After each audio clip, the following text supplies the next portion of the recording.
ಬಂಡೀಪುರ ಸಫಾರಿಗೆ ತೆರಳಿದ್ದ ಪ್ರವಾಸಿಗರಿಗೆ big shock ಎದುರಾಗಿದೆ. ಸಫಾರಿ ವಾಹನದ ಮೇಲೆರಗಿ ಬಂದಿದೆ ಕಾಡಾನೆ. ಆನೆ ಕೊಟ್ಟ ಚಮಕ್ಕೆ ಒಂದು ಕ್ಷಣ ಜೀವ ಬಾಯಿಗೆ ಬಂದಂತಹ ಅನುಭವವಾಗಿದೆ. ಕಾಡಿನಲ್ಲಿ ತನ್ನ ಪಾಡಿಗೆ ತಾನು ಮೇಯ್ತಾ ಇತ್ತು ಆನೆ. ನೀವು ಕೂಡ ದೃಶ್ಯದಲ್ಲಿ ಗಮನಿಸ್ತಾ ಇರ್ಬೋದು. ಆದ್ರೆ ಸಫಾರಿ ವಾಹನ ಕಂಡು ಕ್ಷಣಾರ್ಧದಲ್ಲೇ ದಿಢೀರನೆ ಅಟ್ಯಾಕ್ ಮಾಡಿದೆ. ಸಫಾರಿ ಚಾಲಕನ ಸಮಯ ಪ್ರಜ್ಞೆಯಿಂದ ಪ್ರವಾಸಿಗರು ಸೇಫ್ ಆದ್ರು.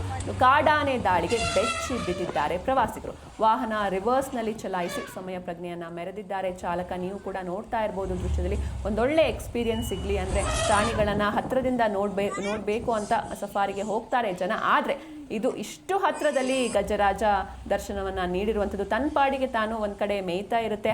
ಆದ್ರೆ ಸಫಾರಿ ವಾಹನ ಕಂಡ ಕ್ಷಣಾರ್ಧದಲ್ಲಿ ದಿಢೀರನೆ ಅಟ್ಯಾಕ್ ಮಾಡಿರುವಂಥದ್ದು ನೀವು ಕೂಡ ನೋಡ್ತಾ ಇದ್ದೀರಾ. ಸಫಾರಿ ಚಾಲಕನ ಸಮಯ ಪ್ರಜ್ಞೆಯಿಂದ ಪ್ರವಾಸಿಗರು ಸೇಫ್ ಆದ್ರೂ ಕಾಡಾನೆ ದಾಳಿಗೆ ಬೆಚ್ಚಿ ಬಿದ್ದಿದ್ದಾರೆ ಅಲ್ಲಿನ ಪ್ರವಾಸಿಗರು. ವಾಹನವನ್ನ ರಿವರ್ಸ್ ನಲ್ಲಿ ಚಲಾಯಿಸಿ ಸಮಯ ಪ್ರಜ್ಞೆಯನ್ನ ಮೆರೆದಿದ್ದಾನೆ ಚಾಲಕ. ಬಂಡೀಪುರ ಸಫಾರಿಯಲ್ಲಿ ಈ ಒಂದು ಘಟನೆ ನಡೆದಿರುವಂಥದ್ದು. ಬಂಡೀಪುರ ಸಫಾರಿಗೆ ತೆರಳಿದ್ದ ಪ್ರವಾಸಿಗರಿಗೆ ಬಿಗ್ ಶಾಕ್ ಕೊಟ್ಟಿದ್ದಾನೆ. ತುಂಬಾನೇ ಹತ್ರದಿಂದ ದರ್ಶನವನ್ನ ಕೊಟ್ಟಿದ್ದಾನೆ ಗಜರಾಜ. ಸಫಾರಿ ವಾಹನದ ಮೇಲೆರಗಿ ಬಂದಿದೆ ಈ ಒಂದು ಕಾಡಾನೆ.